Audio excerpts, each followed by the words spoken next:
بسم اللہ الرحمن الرحیم۔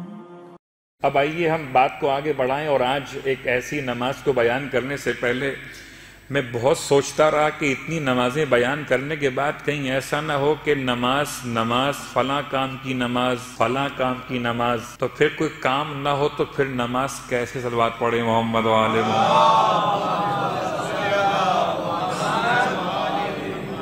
کبھی کبھار ڈر لگتا ہے کہ کوئی نماز بیان کی جائے اور آپ نے وہ نماز پڑھی ہو اور آپ کا وہ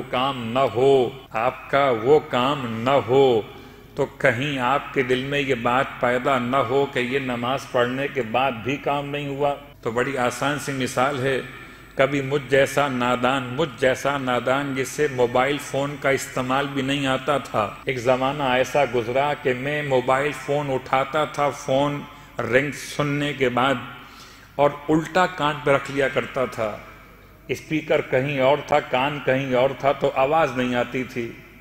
تو مجھے سمجھایا گیا کہ موبائل خراب نہیں ہے، تمہیں طریقہ نہیں آ رہا ہے۔ میں تو اپنی بات کر رہا ہوں کہ ایسا ممکن ہی نہیں ہے۔ میں پھر کہتا ہوں کہ کوئی کام ہو کہ نہ ہو، مگر اس کام کے نام کی برکت سے نماز کا موقع تو مل گیا ہے۔ کیا یہ شکر خدا کم ہے کہ مجھے بہانے سے نمازوں کا موقع مل رہا ہے؟ ورنہ کتنے ہیں جن کو نماز کی توفیق نہیں ہوتی۔ بہت سے آپ کو ایسے دکھائی دیتے ہوں گے، یقیناً میں نے تو بہت دیکھے ہیں کہ حدود مسجد میں بھی آ جاتے ہیں مگر نماز نہیں پڑھتے، حدود مسجد میں آ کر بھی نماز نہیں پڑھتے۔ تو نماز کی توفیق سلب ہو جانا اور کسے کہتے ہیں؟ خدا کا احسان ہے کہ محبت امیر المومنین کے ساتھ ہمیں نماز کی توفیق نصیب ہو رہی ہے۔ تو ایک نماز کا بیان کرنے سے پہلے ایک جملہ بیان کر دوں پھر آپ کی خدمت میں، کہ کبھی شمار مت کیجیے گا کہ میں نے اتنی نمازیں پڑھ لی ہیں۔ کبھی کبھار انسان گنتی پہ گنتا ہے بیٹھ کر کہ اتنی نمازیں میں نے پڑھ لی ہیں۔ آئیے ملا یا اخوند کاشی مرحوم، ایک عظیم شخصیت، صاحبان علم، صاحبان عرفان میں ایک بہت مشہور ان کا واقعہ ہے، اس لیے بیان کر رہا ہوں کہ میرے لیے بھی اور آپ کے لیے بھی ایک واقعہ سوچنے کا مقام ہے۔ وہ بڑے آداب کے ساتھ، تمام دعاؤں کے ساتھ وضو فرما رہے تھے وضو خانے پر۔ ایک مجھ جیسا کوئی جوان پہنچ گیا ہوگا اور اس نے جلدی جلدی وضو کیا اور آیا مسجد میں اور نماز پڑھنا شروع کر دی۔ وہ وضو کر رہے تھے، ان کا وضو ختم ہوا، اس کی نماز ختم ہو گئی۔ اب یہ ظہر کی نماز پڑھ کے واپس جا رہا تھا اور ملا کاشی اندر آ رہے تھے، تو اس سے پوچھا کہ برخوردار تم کیا کر رہے تھے مسجد میں؟ اس نے کہا نہیں کچھ نہیں کر رہا تھا۔ کہ کچھ تو کر رہے تھے؟ کہ کچھ نہیں کر رہا تھا۔ کاشی مرحوم کہتے ہیں مگر میں نے تم کو دیکھا تو نماز پڑھ رہے تھے۔ وہ اس لیے کہ اگر میں یہ کہوں گا میں نماز پڑھ رہا تھا تو کلاس ہو جائے گی کہ ایسے نماز پڑھتے ہیں کیا؟ تو اس نے کہا نہیں میں کچھ نہیں کر رہا تھا، میں نماز نہیں پڑھ رہا تھا۔ پھر کیا کر رہے تھے؟ وہ جوان کہتا ہے کاشی مرحوم سے کہ میں تو مسجد میں آیا تھا اس لیے کہ خدا کے سامنے یہ کہہ سکوں خدا میں باغی نہیں ہوں۔ نماز پڑھنا میرے بس میں کہاں، صلوات پڑھے محمد و آل محمد۔ بہت جملے پہ غور کیجئے گا، میں باغی نہیں ہوں، نماز پڑھنے نہیں آیا تھا، میں یہ بتانے آیا تھا کہ میں تیرے حکم کی بغاوت نہیں کر رہا ہوں۔ روزہ اور نمازیں میرے، میں آپ کی بات نہیں کر رہا، اپنی بات کر رہا ہوں، میری روزے اور نمازیں نہیں ہیں۔ اس بات کا اقرار ہو تو بڑی بات ہے، مالک تیرا حکم روزوں کا ہے، میں بغاوت نہیں کر رہا، تیرا حکم نماز کا ہے، بغاوت نہیں کر رہا۔ اس کے بعد سے کاشی مرحوم کی حالت یہ ہو گئی تھی کہ جب کبھی کوئی ان سے پوچھتا تھا، خاص حالت میں بہت گریہ زاری کے ساتھ ایک جملہ کہتے تھے کہ میں باغی نہیں ہوں۔ تو ہماری اور آپ کی نمازوں کی کیا حیثیت اور کیا مقام، اس خدا کی بارگاہ میں سید سجاد سجدہ کر کے فرمائیں کہ کہ پروردگار تیرا حق عبادت ادا نہیں ہو سکا ہے، تو کیا ہم گنیں گے بیٹھ کر اپنی نمازوں کو؟ ہم نے کوئی نمازیں پڑھی ہیں؟ ہم نے کوئی روزے رکھ لیے ہیں؟ اللہ اکبر! یہ تو خدا نے موقع دیا تھا کہ ہم نے خدا کے حکم پر سر جھکا لیا، ورنہ نماز تو وہ معرفت والی نماز ہمارے اور آپ کے بس میں کہاں؟ ہو سکتا ہے شاید کبھی امام زمان کے لشکر میں شامل ہوں اور امام کی اقتداء میں نماز پڑھیں، لیکن ابھی فی الحال ہمارے اور آپ کے مسائل ایک نماز کا اور بیان، یہ نماز حاجت۔ ویسے تو جب بھی کبھی گھر سے نکلا کیجئے، اگر ممکن ہو اس طرح آپ اپنے ساتھ اگر گاڑی رکھتے ہیں تو گاڑی کا لائسنس وغیرہ آپ ساتھ میں اٹھا لیتے ہیں، ورنہ جرمانہ ہو جائے گا۔ اگر بغیر لائسنس کے آپ روڈ پر آ گئے تو بڑا قانون سخت ہے اس مملکت کا، تو آپ کے لیے مشکلات پیدا ہوں گی، تو آپ قانون کی پابندی کرتے کہ آپ گھر سے نکلنے سے پہلے اپنے ساتھ تمام جو ڈاکومنٹس ہیں وہ اٹھا لیتے۔ اسی انداز سے جب کبھی گھر سے نکلیں کسی کام کے لیے، خاص کسی مہم کے کام کے لیے، تو مثل مولا بھی جب گھر سے نکلتے تھے کسی اہم کام کے لیے تو ہر مرتبہ گھر سے نکلنے سے پہلے 2 رکعت نماز پڑھ لیا کرتے تھے۔ آپ آفس جا رہے ہیں، آفس جانے سے پہلے آپ کاروبار کے لیے، روزگار کے لیے، اپنے بزنس کے لیے نکلنا چاہتے ہیں، آپ کی مسئلہ ٹرانسپورٹ آپ کا کاروبار ہے، آپ نکلنا چاہتے ہیں، نکلنے سے پہلے 2 رکعت نماز پڑھ لیجئے۔ وہ نماز تو اپنے مقام پر، لیکن نماز حاجت ہے 4 رکعت نماز۔ اور یہ بات ہمیشہ بیان ہو چکی کہ 4 رکعت نماز کا مطلب یہی ہوگا کہ 2 رکعت پھر 2 رکعت۔ رکعت اول میں الحمد کے بعد آپ نے اس آیت کی تلاوت کرنی ہے۔ وہ آیت ہے سورہ مبارکہ آل عمران کی آیت نمبر 173۔ میں آیت پڑھ دیتا ہوں کہ شاید اگر نمبر مجھ سے کہیں اشتباہ ہو تو آپ نمبر کو خود چیک کر لیجئے۔ آیت میں پڑھ دیتا ہوں، حسبنا اللہ و نعم الوکیل۔ صلوات پڑھیں محمد۔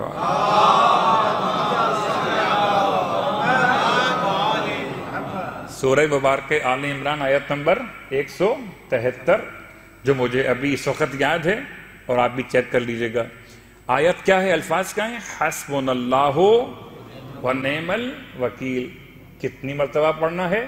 7 مرتبہ۔ اس کا ترجمہ کتنا خوبصورت ہے، اتنا خوبصورت ترجمہ ہے۔ حسبنا اللہ، اللہ ہمارے لیے کافی ہے، وَنِعْمَ الْوَكِيلِ، اور اللہ بہترین نگہداشت کرنے والا، بہترین معاملے کو حل کرنے والا۔ آپ کس کو وکیل کیجئے؟ جب خدا آپ کا وکیل ہو تو پھر کون سی عدالت ہے جہاں آپ کا مقدمہ کامیابی سے ہمکنار نہ ہو؟ تو رکعت اول میں الحمد کے بعد میں پھر یہ بات دہرا دوں، میں جو نماز بیان کرتا ہوں اس نماز کے بیان کرنے سے پہلے خدا سے مشورہ کرتا ہوں کہ آج یہ نماز مجلس میں بیان کر دی جائے۔ جس نماز کے بارے میں میرے پاس مشورہ استخارے کے نام سے ہوتا ہے، وہی نماز آپ تک صلوات پڑھیں محمد علیہ محمد۔ ورنہ 250 نمازیں تقریباً ایک کتاب میں، 500 نمازیں ایک کتاب میں، 1000 نمازیں ایک کتاب میں، بہت نمازیں ہیں مستحبات میں سے، لیکن ایک انتخاب بھی ذمہ داری ہے کہ کون سی نماز بیان کرنا اس وقت کے حالات کے اعتبار سے آپ کی ضرورت ہو سکتی۔ تو رکعت اول 4 رکعت نماز نیت کا، نماز حاجت 2 رکعت نماز حاجت بجا لاتا ہوں، سنت قربتاً اللہ یا صرف قربتاً اللہ۔ روایات میں یہ نماز ثابت ہے، اس لیے سنت بھی کہہ سکتے ہیں، اور اگر یاد نہ رہے تو قربتاً اللہ کی نیت سے بھی یہ نماز کی نیت کا آغاز کر سکتے ہیں، بلکہ کرنا ہی چاہیے قربتاً اللہ۔ پھر جملہ زبان پر آ گیا، اور پھر مجبوری یہ ہوتی ہے کہ اگر ابھی بیان نہیں ہوا تو آگے کہیں مس نہ ہو جائے۔ آپ کی حاجت پوری ہو کہ نہ ہو، نماز کی نیت کیا ہے؟ اللہ سے قریب تو ہوں گے نا۔ اب حاجت پوری ہو یا نہ ہو، اللہ سے قربت تو ہوگی۔ جب نیت قربتاً اللہ کی ہے تو پھر خسارہ کیا دیکھنا؟ دعا قبول ہو تب بھی فائدہ ہے، دعا قبول نہ ہو تب بھی نقصان نہیں ہے، ڈبل فائدہ۔ صلوات پڑھیں محمد و آل محمد۔ رکعت دوم میں الحمد کے بعد سورہ مبارکہ کہف کی آیت نمبر 39 ہے، سورہ کہف کی آیت نمبر 39 رکعت دوم میں یہ آیت میں پڑھ دیتا ہوں، آخر کا حصہ ہے ما شاء اللہ لا قوت الا باللہ ان ترنی انا اقل منک مالا و ولدا۔ یہ آخری حصہ آیت میں ملاتے ہوئے ما شاء اللہ لا قوت الا باللہ کے بعد کیا ہے؟ ان ترنی انا اقل منک مالا و ولدا۔ یہ ملاتے ہوئے آیت کا یہ حصہ مکمل ہو جائے گا۔ سورہ مبارکہ کہف کی آیت نمبر 39 ہے، میں نے آیت بھی پڑھ دی، آخری حصہ یہ آپ کو پڑھنا ہے 7 مرتبہ۔ ترجمہ کیا ہے اس کا؟ ماشاء اللہ لا قوت الا باللہ۔ یہ ترجمہ تو اتنا خوبصورت ہے، ماشاء اللہ۔ میں اگر صرف ماشاء کے ترجمے پہ جاؤں تو شاید ایک مجلس کا ایک عشرہ ختم ہو جائے اللہ کے لفظ شاء پر۔ ابھی لفظ مشیت پہ ہم بات جب جائیں گے کرتے ہوئے، اور اس لگتا ہے کہ اس دفعہ تو ممکن نہیں ہے کہ ہم وہاں تک پہنچ سکیں سورہ حلقہ میں کہ پروردگار کی مشیت کا ظرف آل محمد علیہ السلام وہ کیسے ہی الگ موضوع ہو جائے گا۔ ما شاء اللہ لا قوت الا باللہ، پروردگار کی بارگاہ میں کہنا پروردگار کچھ بھی ایسی کوئی بات نہیں، ما شاء اللہ لا حول ولا قوت الا باللہ، کوئی ہمت کوئی طاقت نہیں سوائے اس کے جو اللہ طلب کرتا ہے، جو اللہ پسند کرتا ہے، جو اللہ منتخب کرتا ہے۔ ان ترنی، اگر تم مجھے دیکھتے ہو، پس منظر پورا موجود ہے مگر ٹائم نہیں بیان کرنے کا۔ ان ترنی، اگر تم مجھے دیکھتے ہو، انا اقل منک مالا و ولدا، کہ میں تم سے بہت کم ہو گیا ہوں مال میں اور اولاد میں۔ تو اللہ جو ہے وہ بہت عمدہ پسند کرنے والا، اور اس کی مشیت اور اس کی ہمت اور طاقت کے بغیر تو کچھ بھی نہیں ہوتا۔ سورہ مبارکہ کہف کی آیت نمبر 39 کا آخری حصہ کتنی بار پڑھنا ہے؟ 7 دفعہ۔ 2 رکعت نماز، باقی تمام طریقہ وہی والا ہے جو آپ 2 رکعت نماز میں انجام دیتے ہیں، رکوع و سجود اور قنوت تشہد و سلام کے ساتھ۔ پھر 2 رکعت نماز، نماز حاجت، اس کا سیکنڈ پارٹ۔ رکعت اول میں الحمد کے بعد 7 مرتبہ۔ اب جو تلاوت کرنی وہ آیت بہت مشہور ہے، آیت کریمہ کے نام سے آپ جانتے ہیں، اور نماز غفیلہ میں بھی آپ پڑھتے ہیں، سورہ انبیاء کی آیت نمبر 87 ہے، اس کا آخری حصہ لا الہ الا اللہ وانت سبحانک انی کنت من الظالمین کا ترجمہ بھی بہت آسان ہے۔ کوئی معبود نہیں سوائے تیری ذات کے، بے شک پروردگار تو تمام عیبوں سے نقائص سے پاک اور پاکیزہ ہے، انی کنتو من الظالمین، بے شک کہ میں اپنے نفس پر ظلم کرنے والوں میں سے ہو گیا۔ اس آیت کو بھی آپ نے 7 مرتبہ ہی پڑھنا ہے، سورہ انبیاء آیت نمبر 87۔ اور ویسے یہ آیت بہت معروف ہے نماز غفیلہ کے جو پڑھی جاتی ہیں آیات، اس کے اعتبار سے یا آیت کریمہ کے نام سے۔ اس کے بعد رہ گئے آخری 4تھی رکعت یا اس سیکنڈ پارٹ کی دوسری رکعت الحمد کے بعد۔ اب جو آپ نے تلاوت کرنا ہے وہ افوض امری الی اللہ ان اللہ بصیر بالعباد، یہ سورہ غافر کی آیت نمبر 44 ہے۔ صلوات پڑھیں محمد علیہ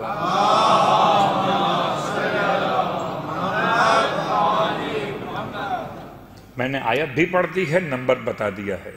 افوض امری الی اللہ ان اللہ بصیر بالعباد، میں اپنے اس مسئلے کو، اپنے کام کو اللہ کے سپرد کرتا ہوں، اللہ کے سپرد کرتا ہوں۔ ان اللہ بصیر بالعباد، بے شک کہ پروردگار اپنے بندوں کے بارے میں بہت باخبر اور آگاہ ہے۔ تو یہ آیت بھی آپ نے 7 مرتبہ ہی پڑھنی ہے۔ تو یہ 2 رکعت کر کے 4 رکعت نماز کہتے ہیں علماء کہ یہ نماز بہت مجرب ہے، اور چاروں آیتیں آپ نے محسوس کر لیں کہ جو اس نماز کے علاوہ بھی پڑھی جائیں تو اپنے مقام پر ایک خاص اثر رکھتی ہیں۔ پھر حالت نماز تو 7 مرتبہ کیوں؟